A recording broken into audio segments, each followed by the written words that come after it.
You know what? You will love this. I used to have a meeting with my sales managers once a week. It would always be over Okay. lunch where we could just casually have a conversation. I called it the little things meeting. And it was just time to take, it wasn't a lot of time, 30, 45 minutes maybe tops, all right, that we took once a week out of our very busy schedule, running around and trying to get everything done, is just to discuss the little things.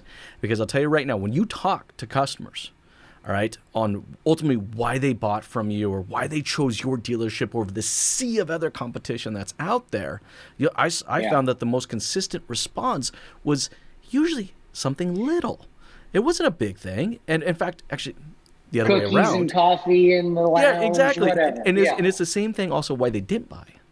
It's Mm. all these little tiny little things that just goes into creating, I'd say, a more confidence or comfortability with the dealership and why I should do business with them, and it starts online.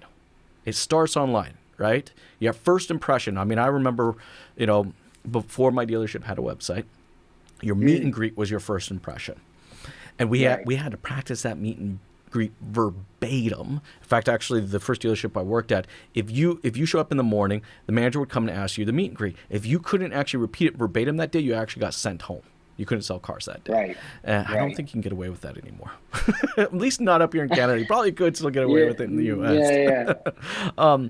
But it was that discipline. That we're going back to that discipline. Those disciplines of those little things that makes a big difference. Now our first impression is online, and that first impression means everything. So we have to look at the little things on. And like I'm sure you probably see the exact same thing.